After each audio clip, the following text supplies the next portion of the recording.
नमस्कार. कुंकू टिकली किचनमध्ये आपले अगदी मनापासून स्वागत करते. सध्या पौष महिन्याला सुरुवात झालेली आहे. पौष महिन्यामध्ये कोणत्याही प्रकारचे शुभ कार्य शक्यतो केले जात नाही, कारण या महिन्यामध्ये सूर्यदेव धनु राशीत राहतो आणि त्याचा पृथ्वीवरील प्रभाव खूपच कमी होतो. पण हा महिना दान आणि उपासनेच्या दृष्टीने खूप चांगला आणि महत्त्वाचा मानला जातो. पौष महिन्यामध्ये सूर्यदेवताची पूजा केली जाते. त्याचप्रमाणे भगवान विष्णूच्या पूजेलाही विशेष महत्त्व आहे.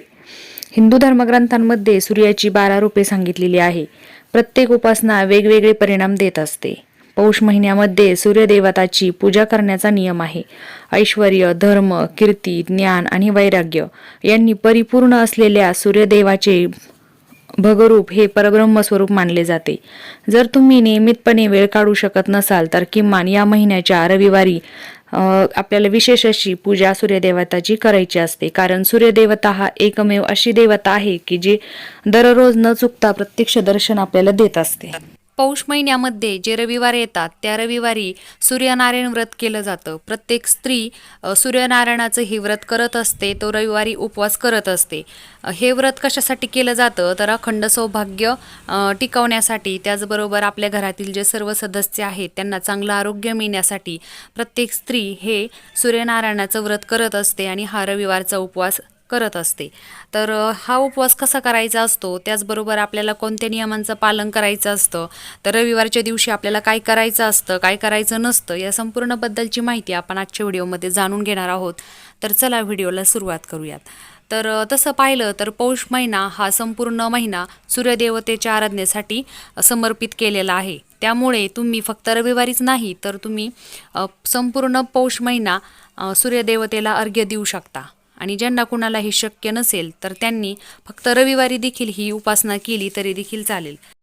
तर आपल्याला काय करायचं आहे, रविवारच्या दिवशी आपल्याला सकाळी लवकर उठायचं आहे, अंघोळ करायची आहे आणि अंघोळीच्या पाण्यामध्ये आपल्याला थोडेसे पांढरे तीळ देखील टाकायचे आहेत. तर हे आपलं दररोजचं काम असेल आणि ज्यांना कुणाला शक्य नसेल त्यांनी फक्त रविवारी केलं तरी देखील चालेल.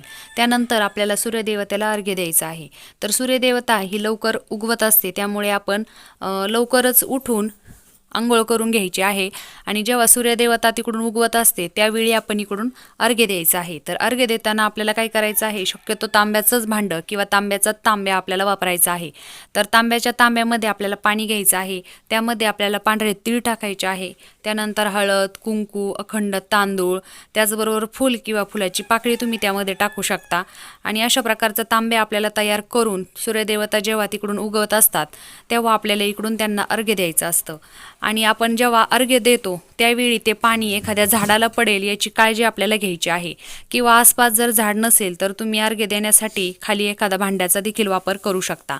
आणि ज्यावेळी आपण अर्घ्य देत असताना आपल्याला आपली दृष्टी ही त्या तांब्यातून पडलेल्या पाण्यावर ठेवायची आहे. म्हणजे सूर्यनारायण जेव्हा उगवतात तेव्हा ते सूर्याची किरणे त्या पाण्यावर पडत असतात आणि त्या पाण्याकडे पाहतच आपल्याला ओम सूर्याय नमः, ओम भास्कराय नमः, ओम खगाय नमः, ओम आदित्याय नमः अशा प्रकारचे सूर्यदेवतेची जे नावे आहेत त्या नावांचा उच्चार करून आपल्याला असं मंत्र म्हणायचा आहे. कमीत कमी 11 वेळा तरी तुम्हाला हा मंत्र म्हणायचा आहे किंवा जोपर्यंत आपण अर्घ्य देतो तोपर्यंत आपल्याला हे मंत्र उच्चारण चालू ठेवायचं आहे. तर हे काम आपण संपूर्ण पौष महिनाभर जर करू तर त्याचं फळ आपल्याला नक्कीच चांगलं मिळत असतं. अगदी पुरुष मंडळी सुद्धा हे काम करू शकता. बाकी उपासना, आराधना काही करणं शक्य नाही झालं तुम्हाला पौष महिन्यामध्ये तर फक्त तुम्ही सकाळी उठल्यानंतर हे काम करायचं आहे. आणि सूर्यदेवतेला अर्घ्य देण्याचं काम हे शक्यतो लवकरच करायचं आहे सकाळी. आणि जर काही कारणास्तव आपल्याला विलंब झाला तर 9 वाजेपर्यंत आपण ही सूर्यदेवताला अर्घ्य देऊ शकतो. आणि त्यानंतर आपल्याला अर्घ्य द्यायचं नाही आहे किंवा पूजा द्यायची नाही आहे, कारण सूर्यदेवता ही सकाळी सकाळी जे किरणं असतात ते कोवळी किरणं असतात आणि त्यानंतर हे जे किरणं आहेत ते खूप प्रखर होत चालतात आणि त्या प्रखर किरणांमध्ये आपल्याला सूर्यदेवतेची पूजा करायची नसते. ते अशुभ मानलं जातं. त्यामुळे शक्यतो सकाळी सकाळीच आपल्याला हे सर्व काही करायचं आहे. अर्घ्य दिल्यानंतर आपल्याला सूर्यनारायणाची जे व्रत आहे त्याची आपल्याला तयारी लगेचच करून घ्यायची आहे, कारण आपल्याला दुपारी किंवा 9 नंतर ही पूजा मांडायची नसते. कोवळ्या किरणांमध्येच आपल्याला ही पूजा मांडायची असते. आणि ही जी पूजा आपण मांडतो ती शक्यतो आपल्याला बाहेरच मांडायची असते. तुम्ही गॅलरीमध्ये मांडू शकता, त्याचबरोबर तुम्ही अंगणामध्ये मांडू शकता किंवा तुळशीजवळ मांडली तर खूप सर्वोत्तम मानलं जाईल. तर आपल्याला तुळशीजवळच एक चौरंग किंवा पाट टाकायचा आहे. त्यावर तुम्ही पिवळ्या रंगाचं वस्त्र टाकू शकता. वस्त्र नसेल तर तुम्ही त्यावरच ही पूजा रेखाटू शकता. तर तुम्ही व्हिडिओमध्ये बघत असाल की पिवळ्या रंगाचं वस्त्र मी तुळशीजवळ टाकलेलं आहे आणि त्यानंतर आपल्याला त्यावर सूर्यदेवताची प्रतिमा काढायची आहे रांगोळीने. आणि जर तुम्ही पूर्णपणे पांढऱ्या रांगोळीचा वापर केला तर तुम्हाला त्यावर हळद कुंकू व्हायचं आहे. कारण पांढरी रांगोळीनी तशीच आपल्याला न ठेवता त्यावर आपल्याला हळद कुंकू टाकायचं असतं त्यामुळे. आणि जर तुम्ही कलरच्या रांगोळीचा यूज केला तर पूजा करताना हळद कुंकू व्हायला तरी देखील चालेल. तर व्हिडिओमध्ये तुम्ही पाहत आहात की सूर्यदेवतेची मी प्रतिमा काढलेली आहे. जर तुमच्याकडं फोटो असेल किंवा आजकाल बाजारामध्ये त्यांच्या अशा मूर्ती देखील मिळतात तर ती आणली तरी देखील चालेल. आणि त्याचबरोबर एका साईडला आदित्य आणि राणूबाई आपल्याला न विसरता काढून घ्यायची आहे. त्याचबरोबर श्री गणेशाची स्थापना देखील आपल्याला करायची आहे. कारण कुठलीही पूजा आपण जेव्हा करतो तेव्हा श्री गणेशाची पूजा आपण सर्वप्रथम करत असतो. त्यामुळे त्यांना देखील आपल्याला त्या पूजेमध्ये स्थापन करून घ्यायचं आहे. जसं मी व्हिडिओच्या सुरुवातीला सांगितलं की पौष रविवार हा फक्त सूर्यदेवतेला समर्पित नसून तो विष्णूंना देखील समर्पित आहे. त्यामुळे तुम्ही या पूजेमध्ये बाळकृष्णांचा म्हणजेच आपल्या देवघरातील जे रंगनाथ आहे त्यांचा देखील तुम्ही पूजा म्हणजे ते रंगनाथ तुम्ही त्या ठिकाणी मांडून त्यांची देखील पूजा करू शकता. तर ती पूजा करत असताना तुम्हाला रंगनाथाला तुळशीपत्र व्हायचं आहे. त्याचबरोबर तुम्ही फुले वाहू शकता. आणि तुळशीपत्र वाहत असताना तुम्हाला हा नियम माहिती असेल की रविवारच्या दिवशी आणि एकादशीच्या दिवशी आपण तुळशीला स्पर्श करत नाही किंवा त्यांचं पान देखील तोडत नाही. कारण तुळशी मातेचं या दिवशी व्रत असतं त्यामुळे. तर आपल्याला तुळशीपत्र हे आदल्या दिवशीच तोडून ठेवायचं असे आहे. आणि जर लक्षात राहिलं नाही तर आपण आपल्या पूजेव्यतिरिक्त जर दुसरं तुळशीचं झाड आपल्या घरी असेल तर त्याचं पान तोडू शकतो आणि ते पूजेमध्ये वाहू शकतो. तर आपल्याला अशा प्रकारे रंगनाथांची देखील पूजा त्या ठिकाणी करून घ्यायची आहे. त्याचबरोबर असं मानलं जातं की पौष महिन्यातील रविवारी सूर्यनारायणाचं आणि आदित्य राणूबाईचा विवाह झाला होता. त्यामुळे आपल्याला आदित्य राणूबाईची देखील पूजा या ठिकाणी करून घ्यायची आहे. आणि या सर्व पूजेला आपल्याला मुगाच्या डाळीच्या खिचडीचा नैवेद्य दाखवायचा असतो.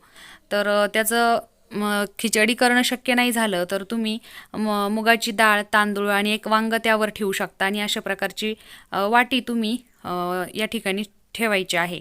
आणि दिवसभर ही पूजा आपली उन्हामध्ये राहत असते. आणि त्यानंतर सायंकाळी म्हणजे सूर्यास्त होण्याच्या आधी आपल्याला हा उपवास सोडायचा असतो.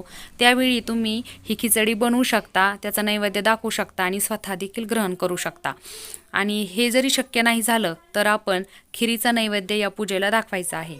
आणि या पूजेमध्ये आपल्याला वंशाच्या देखील वस्तू ठेवायच्या आहेत, जसं की बोरं, गाजर, त्याचबरोबर वाटाण्याच्या शेंगा. तर हे पण आपण या पूजेमध्ये ठेवत असतो. त्याचबरोबर फळे देखील ठेवत असतो. ही पूजा आपण बाहेर मांडलेली असते. त्यामुळे आपल्या मनामध्ये शंका आली की हे आपण सर्व साहित्य वापरायचं नाही आहे तर आपण हे एखाद्या गाईला देखील खाऊ घालू शकतो.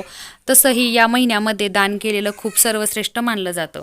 आणि ही पूजा जर चांगल्या जागी असेल आणि आपल्याला गॅरंटी असेल की हे सर्व आपण खाऊ शकतो तर आवर्जून आपल्याला ह्या सर्व गोष्टी खायच्या असतात. तर अशा प्रकारे ही पूजा मांडणी करायची असते. तर एक नियम आवर्जून लक्षात ठेवायचा आहे की आपल्याला हा जो उपवास आहे तो फळे खाऊन करायचा आहे. कारण या दिवशी तिखट खात नसतात आणि गोड पदार्थ जर खाऊ शकत असाल तुम्ही तर अवश्य खाऊ शकता. आणि त्याऐवजी तुम्ही शक्यतो फलाहार घेऊनच हा उपवास करायचा असतो. आणि सायंकाळी सूर्यास्त होण्याच्या आधीच आपल्याला हा उपवास सोडायचा असतो. आणि त्याचबरोबर जे कोणी हे उपवास करत असेल त्यांनी एका नियमाचं पालन आवर्जून करायचं आहे. ते म्हणजे रविवारच्या दिवशी म्हणजेच उपवासाच्या दिवशी दिवसभर आपल्याला काहीही कापायचं नसतं, त्याचबरोबर कुटायचं देखील नसतं. तर या नियमांचं पालन आपल्याला आवर्जून करायचं असतं. तर अशा प्रकारे हे सूर्यनारायणाचं व्रत किंवा हा जो पौष रविवारचा पूजाविधी केला जातो आणि या नियमांचं देखील पालन केलं जातं. त्याचबरोबर आपल्याला या दिवशी आदित्य राणूबाईची कथा देखील सांगायची असते म्हणजे आपण ती वाचायची आणि कोणीतरी ऐकायची असा नियम असतो. त्यामुळे आपल्याला ही कथा कोणाला तरी सांगायची असते. आणि जर आपल्याला कुणी मिळालं नाही ऐकण्यासाठी तर आपण देवासमोर बसून ही कथा वाचायची आहे. म्हणजे देवांनाच आपल्याला ती सांगायची आहे असा देखील नियम आहे. आणि कथा वाचून झाल्यानंतर आपल्याला कापूर आरती देखील करायची असते. म्हणजेच आपल्याला कापराच्या वड्या घ्यायच्या आहेत आणि त्यामध्ये थोडेसे तीळ टाकायचे आहे आणि ती आरती देखील आपल्याला करायची असते. पूजा मांडली त्या ठिकाणी देखील ती आरती आपल्याला द्यायची असते. त्याबरोबर आपण घरातल्यांनी देखील ती आरती घ्यायची असते. घरभर देखील तुम्ही ती आरती फिरवू शकता. तर अशा प्रकारे हा संपूर्ण पूजाविधी केला जातो. तर तुम्हाला आजचा व्हिडिओ कसा वाटला हे मला कमेंटमध्ये नक्की सांगा. व्हिडिओ जर आवडला तर लाईक करा आणि जास्तीत जास्त लोकांपर्यंत शेअर करा. आणि तुमच्या जर काही शंका असतील तर त्या देखील तुम्ही कमेंटद्वारे मला विचारू शकता. भेटूयात पुन्हा नवीन छानशा व्हिडिओ सोबत. तोपर्यंत धन्यवाद.